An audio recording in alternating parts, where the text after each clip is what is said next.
Good evening, everybody, and welcome to Liz Live. Happy Wednesday night. It's been a long day for me. I am so tired, but we're going to get through this and we're going to make it fun and interesting. And Cora says hello, my little puppy. Yeah, we had a good day, but a busy day, lots of clients, lots of things happening, and cell phone problems.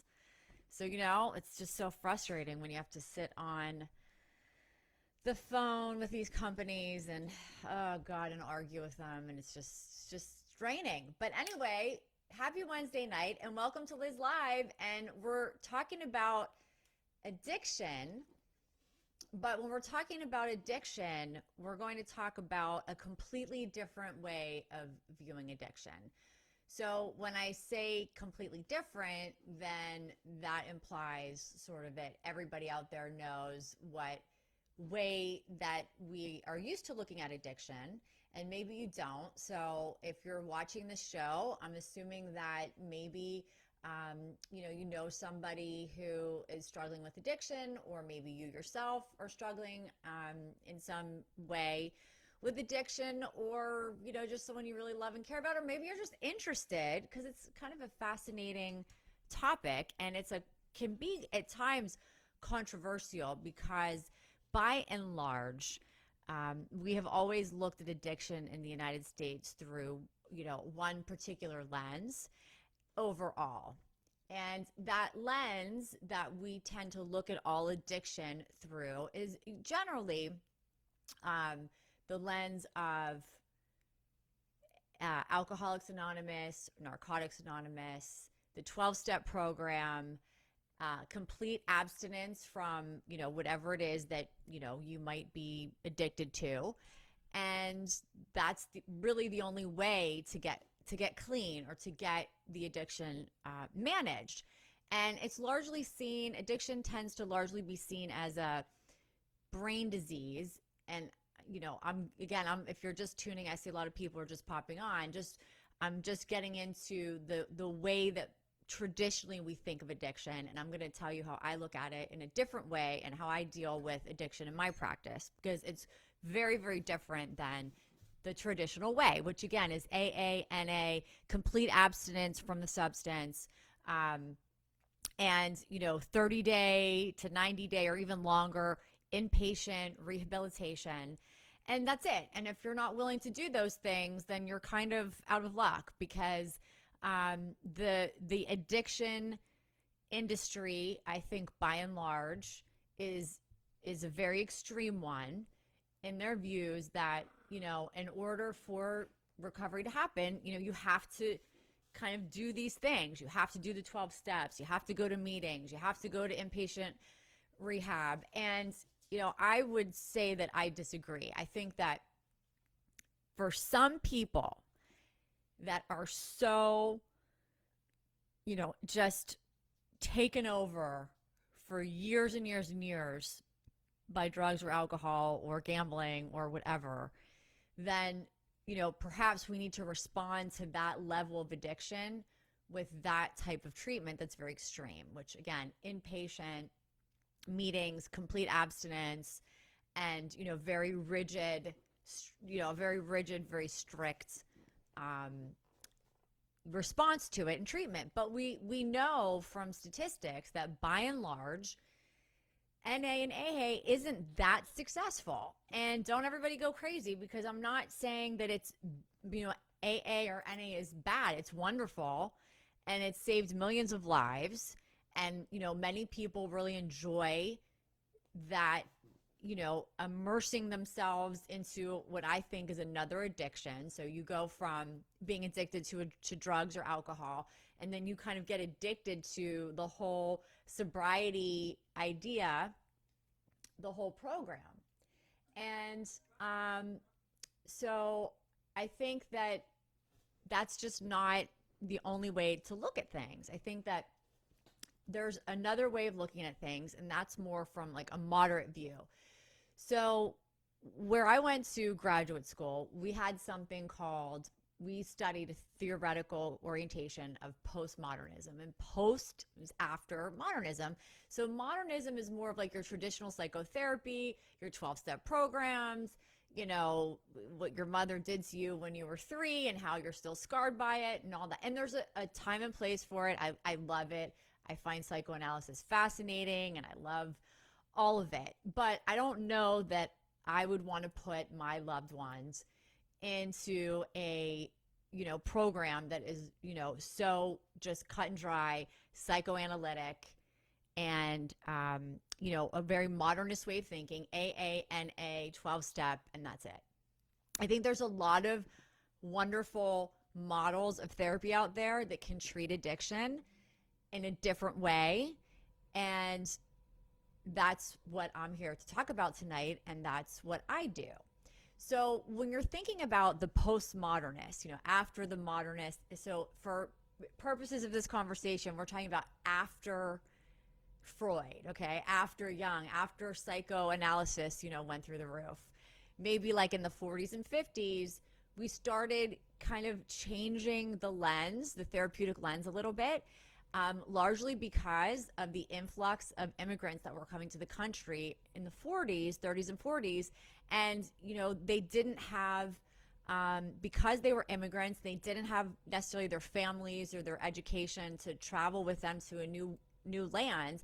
They needed jobs and they didn't know, you know, they didn't have any guidance as to how to get a good career going and a good job. So the field of career counseling sort of developed in the 40s, and that was the first time we really started hearing the word counseling, because before that it was psychology, psychotherapy, psychoanalysis. And so all of a sudden in the 40s, out of career counseling, we sort of got this new term of, you know, counseling.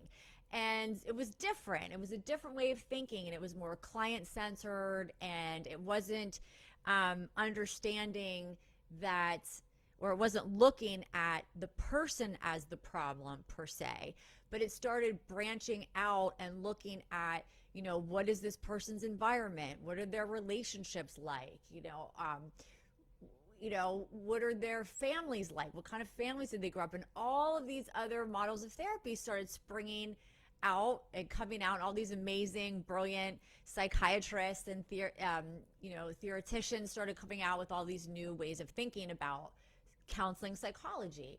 And, you know, as we went through the 40s, 50s, 60s, 70s, I mean, all these really great new ideas and theories and models of therapy started springing up. And out of that postmodern era, we had something called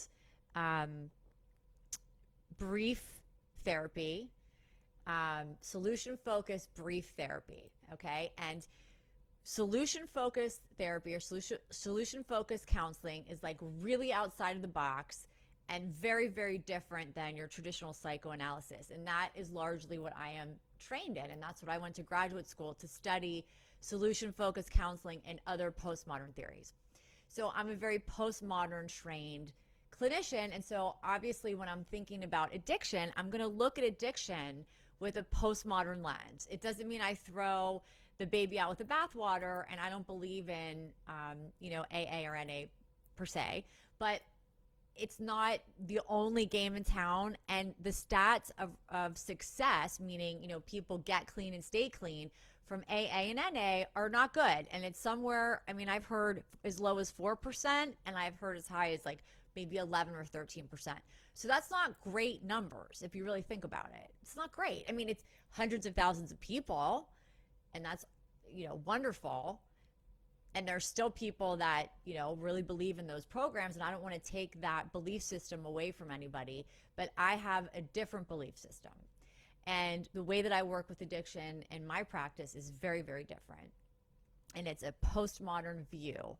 And we tend to, instead of calling, you know, someone an alcoholic, because that sounds so extreme, you know, we might say, you know, they're a problemed drinker, right? That's a brief therapy, postmodern way of kind of framing what we traditionally know as the alcoholic. But the way I kind of look at it, when people come into my practice and they've got a cocaine addiction, or a cocaine problem, or a pill problem, or an alcohol problem, or a shopping problem, which are becoming really popular, gambling, so on and so forth, food.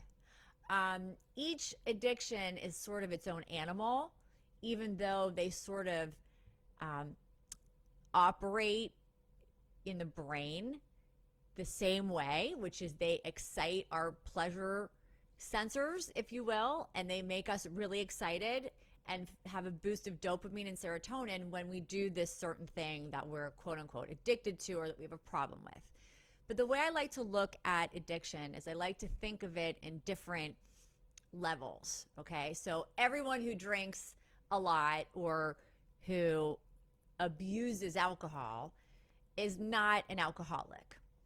And oh my God, the AA people are, screaming at me right now and saying, she should be fired, right? She should forget it. But I'm sorry, that's the way I feel about it. And I don't think that everyone who uses drugs recreationally or maybe abuses drugs is not necessarily an addict or a junkie. And I don't really see the value in calling yourself an alcoholic if you haven't had a drink for 10 years. In fact, to me, that's ridiculous. And that's buying into a belief system that isn't really real. It's actually kind of delusional because I think, therefore I am. So if I think that I'm an alcoholic forever, then the mindset is, I'm always an alcoholic and I'm always going to label myself that way. And to me, that is so counterintuitive to the idea of recovery. But yet, that's the mainstream way of looking at things. And so when you look at things a little bit differently, people tend to freak out. It shakes their foundation.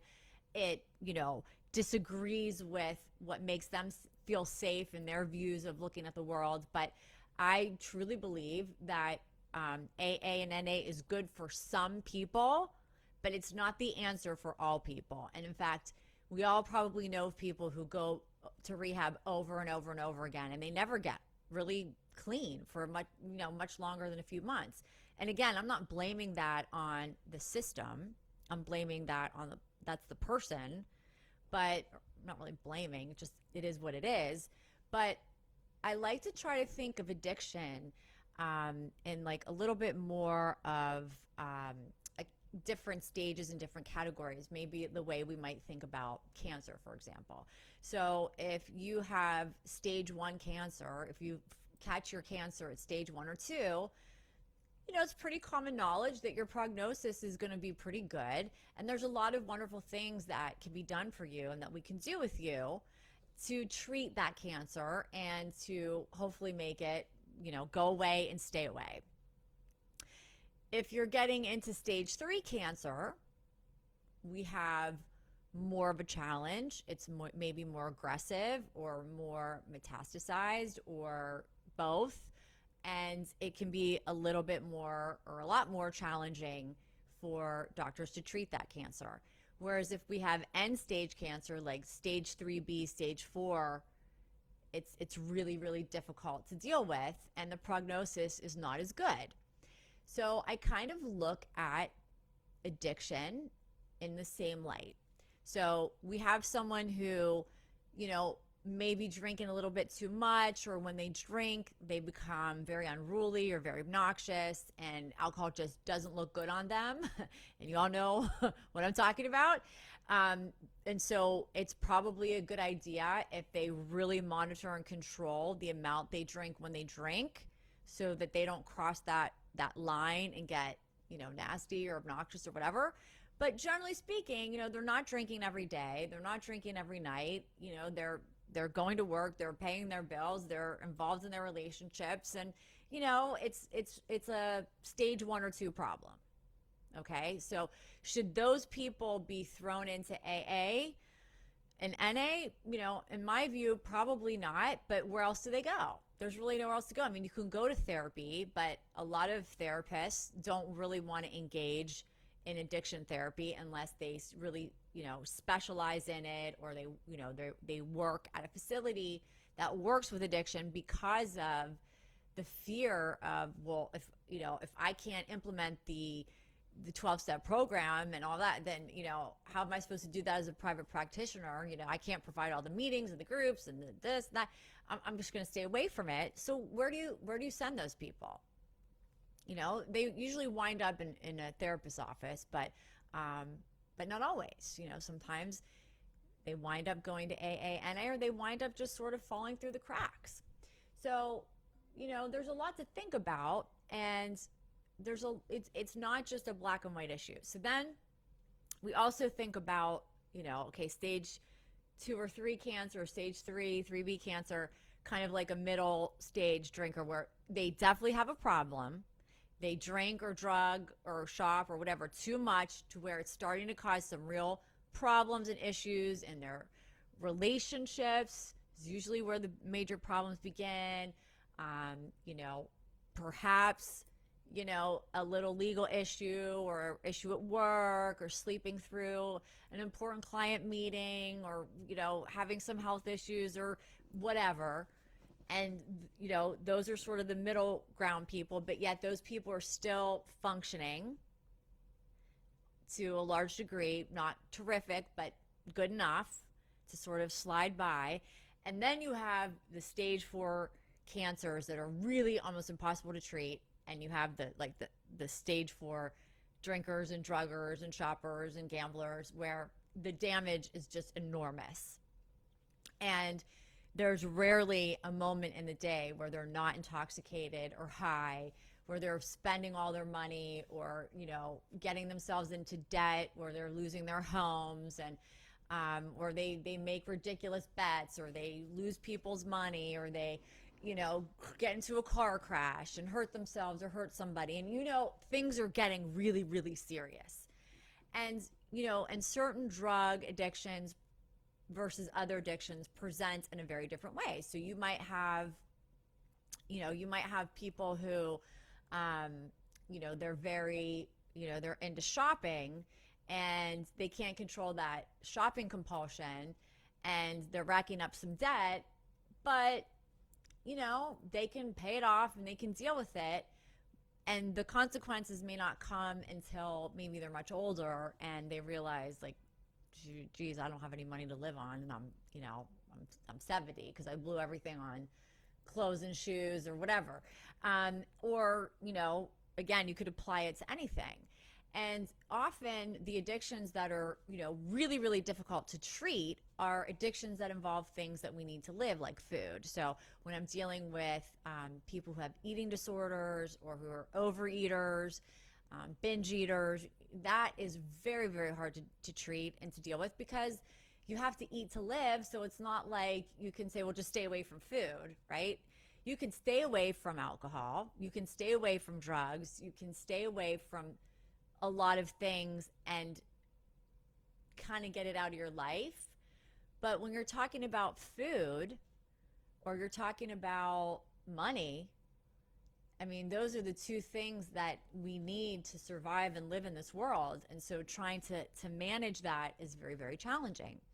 But the idea that we can be exposed to that which we are addicted to and learn to manage and control how much we use that substance is exactly the idea I'm talking about. So the way that we deal with people who have eating disorders, or the way that we deal with people who have, gambling or shopping addictions, we teach people how to be exposed to their triggers and to be able to sit in it and control their compulsions and manage it in a moderate way. But when we're talking about food or money, yeah, that's acceptable. We can do it because, yeah, we need those things to live. But when it comes to drugs and alcohol, if we talk about treating addicts who are drinkers or druggers in that way, people think it sounds preposterous. Well, you have to completely quit in order to, kick the addiction. And in some cases, that's true, but not in all cases. Not in all cases. And even the mere idea of having to quit something forever that somebody really loves and really enjoys is really daunting. And they don't want to do it. They don't want to do it. They cannot imagine their lives without, wine on the weekends or a glass of wine at night or, you know, taking their tranquilizers before bed or whatever it is that you do. Like, it's just too overwhelming for people. And if we're dealing with those certain stages of addiction, mid to low end, not the high end, not what we would consider like a stone cold alcoholic who's drunk all day. They need a kind of help that a private practitioner, in my view, really probably can't deal with. Heroin addictions, forget it. Can't deal with those in private practice. They just require way too much, um, you know, staffing and programming, and it's not going to work. They're better off in facilities, I think. I don't know that the research has really been done for any of us to be sure about any of this, um, because no one's really studied, what is the success rate for people who don't quit completely and that learn how to manage their use instead of quit their use. We don't know. So when I have people that are coming into my practice that, they're functioning, maybe not at their highest level, they're having major arguments, usually with the spouse is usually where it begins. The spouse is the one who notices that something's out of control here. You're hiding packages and bills, or you're, finding bottles hidden under couches, or, your husband or wife is the one that's always acting up at every party or every dinner you go to with your family, and it's embarrassing. And usually the spouses are the ones who really observe the behavior. And, they're the ones who will typically, call it out when they can't take it anymore, and they'll give an ultimatum and say, listen, we're going to therapy. And that's where I come in, and I meet a lot of addicts through couples counseling, because it's such a, or, drug and alcohol abusers through couples counseling, because it's such a place that addiction shows up in our relationships. It's just always the first place. So I get so much of that.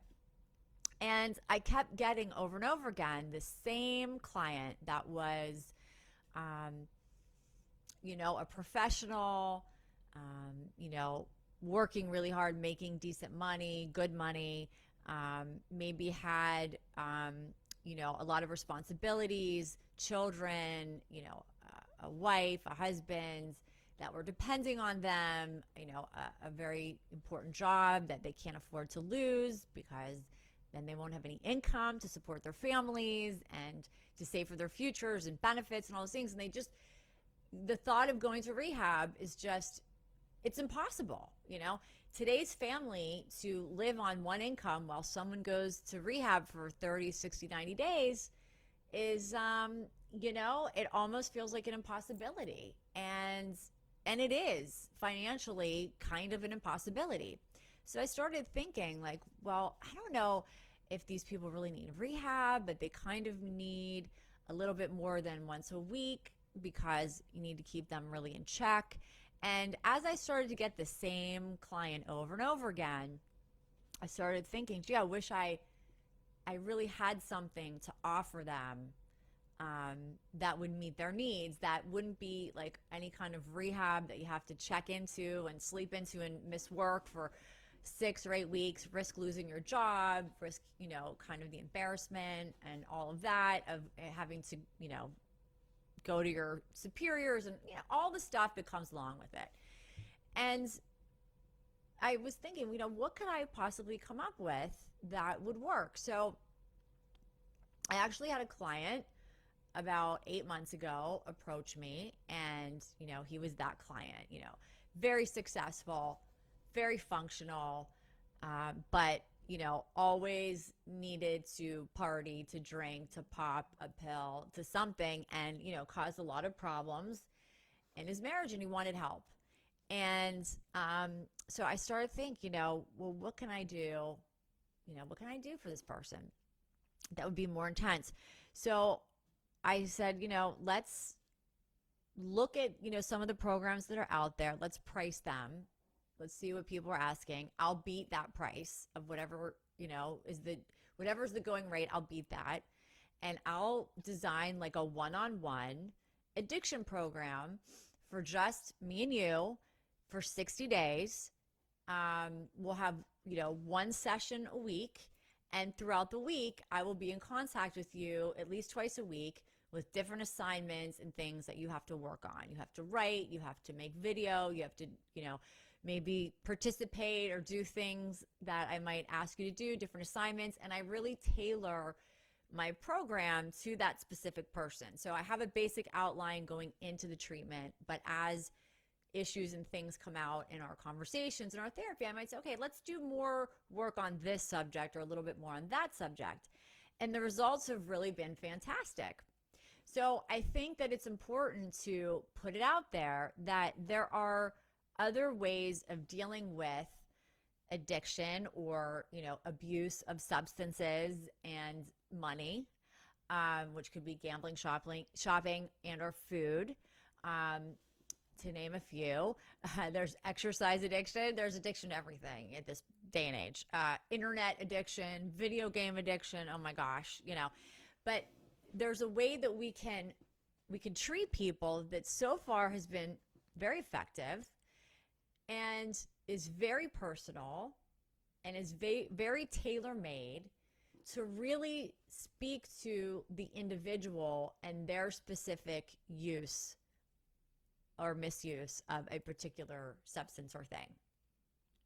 And I think it's important to be able to think about addiction in a different way than we're used to.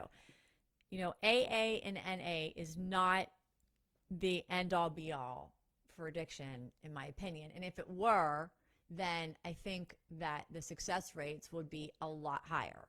And it's all we've had.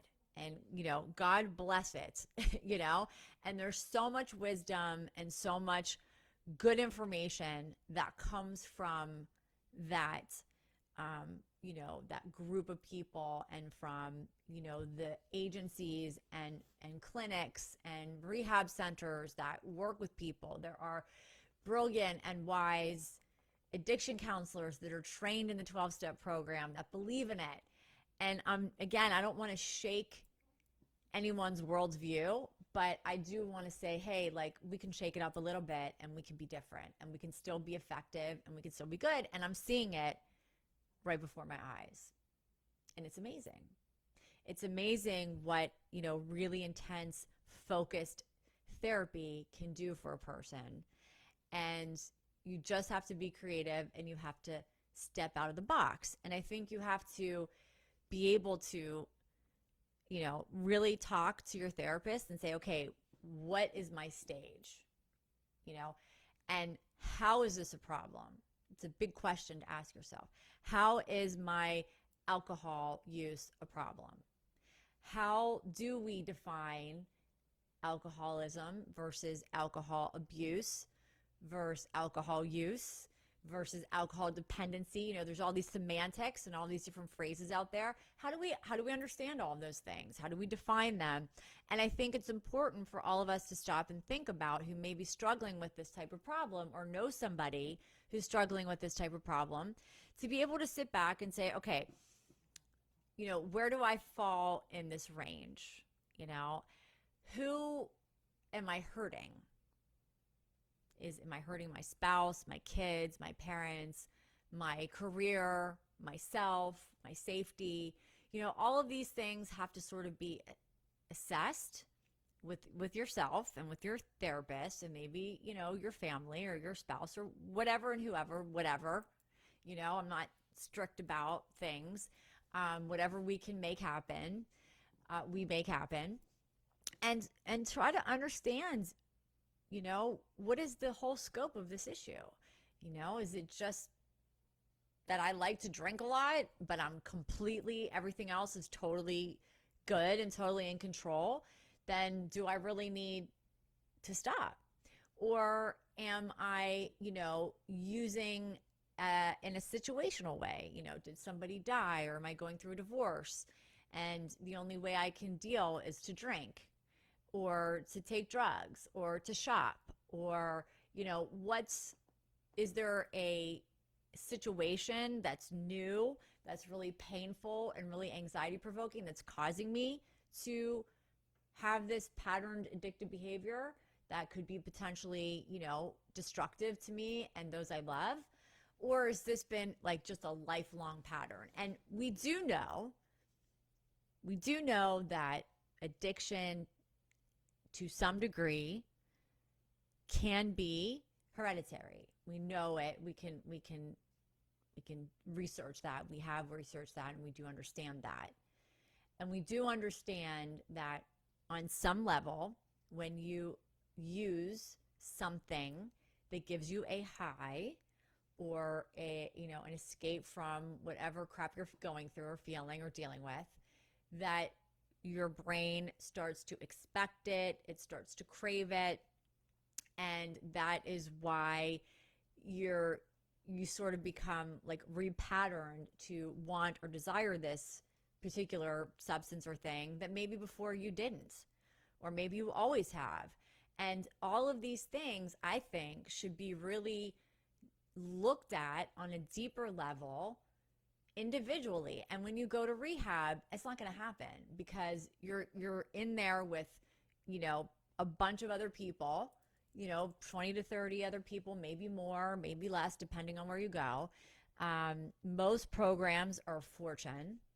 We're talking, 25, 30,000 a month and up. And, there's very, some insurance will cover it or cover part of it, but, and there are some, I think, that you could probably get some help, like at the Salvation Army and some programs without any money or any insurance. But, it's expensive, it's time consuming, and it's not for everybody. So I wanted to really try to start and think of something that would be completely realistic and, would take some time and commitment, but would be, something that's doable. Design a program that's actually doable, that you can still go to work and hang out and eat dinner with your family, but you're going to have to carve out a couple of extra hours, a couple of days a week to really focus on yourself and work on your problem. And it's working. And I'm really excited about it. It's working really well. And my goals with my clients who come in for this different way of looking at addiction, we decide together what the goal is. And I give people a chance and I say, okay, listen, you're a little bit of a train wreck right now, but you want help and you're sort of functioning. So I can deal with you, but here's what our goals are. And if you can't maintain these, things that we decide to work on together, these goals, these milestones in this program, then, you're going to have to go to an inpatient program. You're going to have to. And there are no inpatient programs that I know of, or at least they're not, I should say there are no easily accessible, programs for shopping, which I think is becoming a huge issue because accessibility, click and buy, save your credit card, click, and man, you could just buy whatever you want in an instant and have it at your door in the next day. And it's very much like doing a drug, right? You can buy a TV in 5 minutes, literally. I've done it, okay? And it's at your door, and yay, you have this new TV and furniture and, clothes and, jewelry, whatever you want is there. And we also have porn addiction, which is huge right now. Same reason, in my view, that shopping is, because it's easily accessible, available, and open 24/7. So whenever you are getting an urge for any of your addictions, then you can be sure that most of them are pretty easy to fulfill. The more difficult addictions to fulfill are actually drug addictions, because there's so much drama and work involved in actually getting the drugs, especially in today's day and age. Not that that stops anybody, but it's very difficult to get a lot of drugs on the street now. All the opiate issues, they're really difficult to get on the street. Cocaine's getting more difficult. So, as law enforcement sort of clamps down, it's a little bit more difficult to get some of those drugs. Still very possible, but just a little more drama, a little more difficult, so I've been told. But porn, shopping, food, gambling, literally click, click, click, and it's right there. So when something is more easily available and something's more easily accessible, it's going to be abused more. It's just the way it goes. So this is where we're at, and this is the day and age we're at. And I think we have to really start thinking about addiction a little bit more practically. And I think COVID too, a lot of people don't want to go to, a closed facility when COVID is rampant, and I don't blame them. Now, would I ever discourage somebody from, getting the help that they really truly needed because of COVID? Oh, heck no. No way.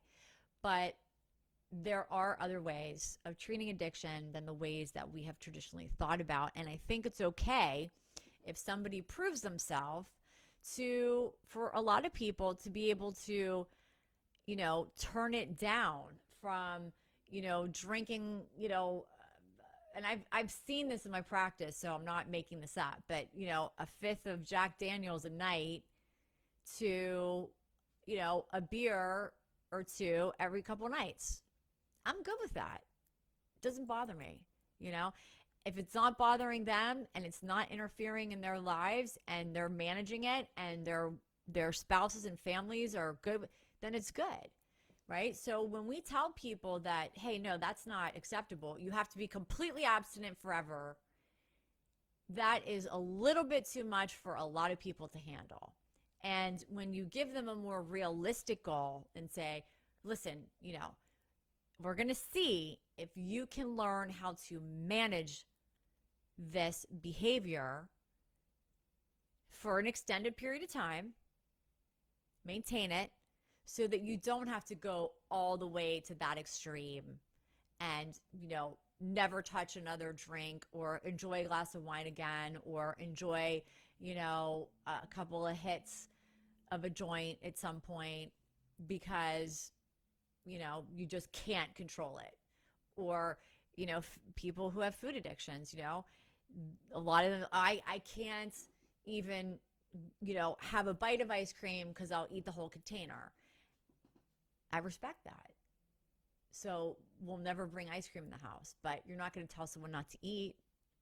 It's ridiculous. It's absurd, right? But we do it with drugs and alcohol because we look at those things. They've been categorized as, not necessary to survive or live, which they're not, but they are, at least alcohol very much is, and marijuana is becoming very, very much a part of, a recreational culture, right? I mean, you go out, you have dinner, you have a glass of wine or two, right? You go out with your friends, you have a drink, or maybe you hang out with some friends and you smoke a bowl, right? Now it's legal in many, many states. It's medically legal in even more states, and pretty soon it'll be recreational in the whole country. So we're going to have all these things come up, and is the answer always all or nothing for everybody? I don't believe so. And I think that if you believe that's fine, those are your beliefs and you should hold on to them. But, remember that there are, many ways of looking at things, and that we should all sort of take a minute and evaluate our belief systems, because they're not always true. And a lot of the things that we believe is simply because we've been told by our culture, by our families, that, this is the way it is. You have to go to AA and then NA. That's the only way to get clean. You have to go to meetings. You can never touch another drop again. And that is just simply not true for everybody. It is perhaps true for a number of people. And like I said, there's a lot of beautiful wisdom and structure and ideas that come from AA and NA. And they're definitely, a wonderful organization. But it's also becomes another culture and sort of another addiction within itself. So I'm going to put down this drug, and then I'm only going to hang out with other recovering addicts. And, I'm only going to, um, I'm going to follow the 12 steps, and I'm going to do the work, and I'm going to go to this amount of meetings a week. And I'm going to, well, good luck doing all of that when, you're the sole earner of the family and you have a bunch of kids and a wife or husband. I mean, good luck with that. I just don't know how realistic it is in this day and age to think that, that's going to be the answer. And so in my practice, we now have an alternative program for functional addicts. There are definitely some addicts that are way too far gone for me, that might have also, mental illness and decades of hard drug use. And, that is not my client. And that's not the client that I would, work with or accept into my program. But the addict or the, substance abuser that I'm interested in for my practice, that I know I can really help, are people who are very highly functioning addicts. And these are the people that really slide by because they manage their lives so well, even though, they're crying inside, and they're, trying so hard to, numb the pain from something or escape a painful reality. Or, maybe they've been, just trying to soldier through life, and, one day just some anxiety hit them and they just got lost. And, they want to do better. They want to make those changes. And there's a lot of people like that out there. Not every addict is a lost cause, and not every, addict slash, abuser is the same stage or the same stage of seriousness or uses for the same reason. So how can we say that there's only one treatment that's right for everybody? To me, that's insane. But yet we do it. And I've seen in my field people really go crazy, have wars over this, that anyone who dares speak out against this 12-step program or AA or NA, they're ostracized. I've seen, Harvard professors write op-ed pieces, that research this and have studied this and have said what I'm saying, years before I did. And, they were thrown out of organizations that they work for because they didn't go with the party line. And it has become somewhat controversial and political to, deviate from that dominant story that we talk about so often, that lives in politics, it lives in psychology, in every field, every profession has that political hint to it, and that those belief systems that dare you go against them. You're crazy, or you're incompetent, or you're a terrible practitioner, and and my experience has been quite different, and really excites me that people respond to the way I've designed this program. And I'm sure that there will be people who will not do well in my program. I mean, I don't want to think about that. I want everyone to have life-changing experiences, but there's always, a certain percentage of people that it won't work for, or that they're just not into it. But for the majority of the people out there who are functioning addicts, that are getting into a little bit of a rabbit hole with, abuse of whatever, alcohol, drugs, shopping, gambling, food, porn, video games, work, whatever it is, I know I can help you. I know I can help you. I know it. How about that?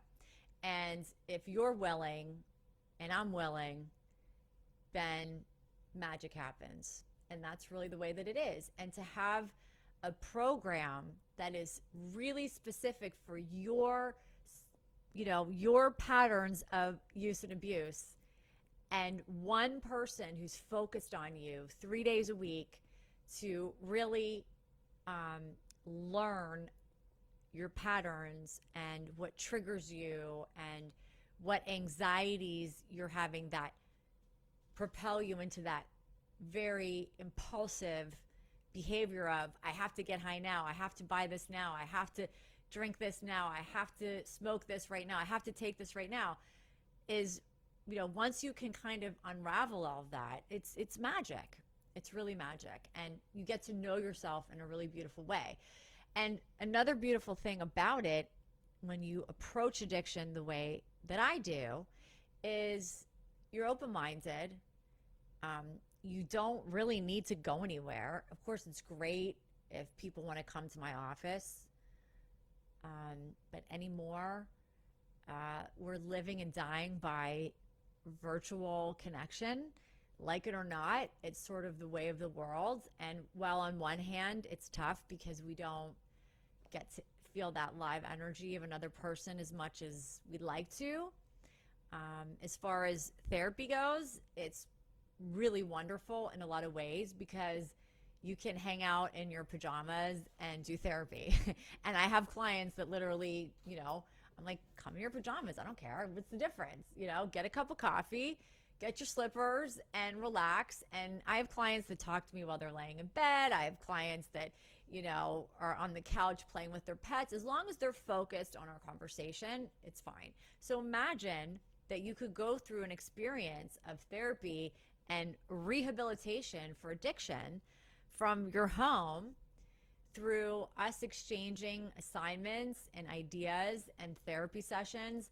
And I do it a 60-day program, and it's 3 days a week of us interacting. And of course, I can be available to some degree more if it's needed.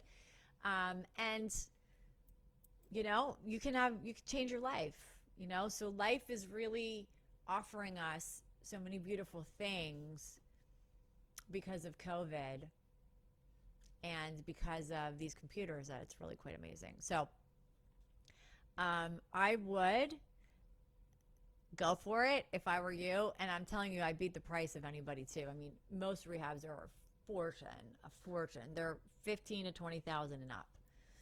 And they're not always the greatest facilities. And there's so many people that fall through the cracks because they really don't need to be in a facility like that, but they need more than just 1 or 2 sessions a month.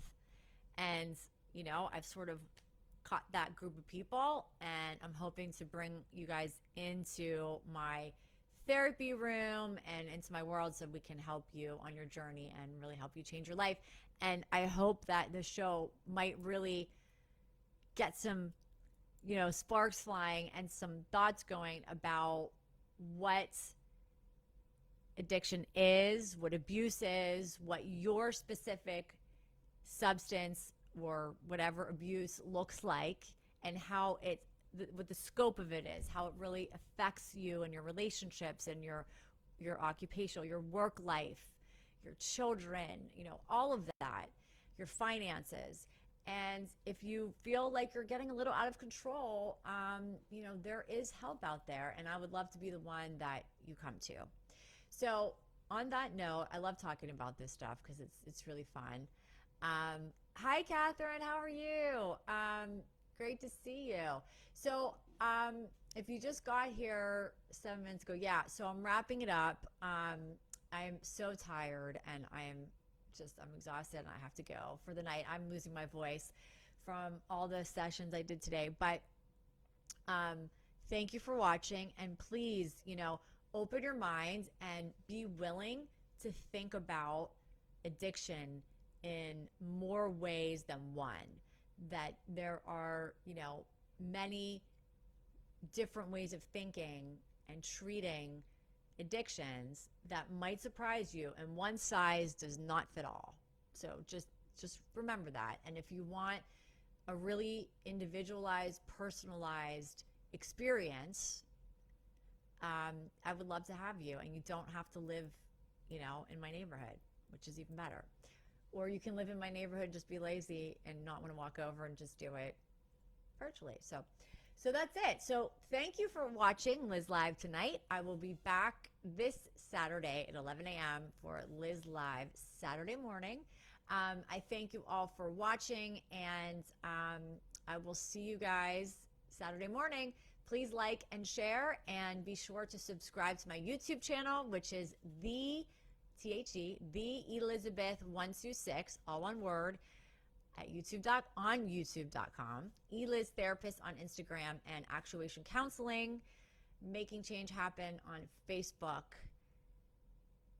I think that's enough. I don't know if I have any more sites. I can't think. I think that's it. But anyway, I love you all. Good night, and I wish you good luck on your journey, and please like and share. Good night, everybody.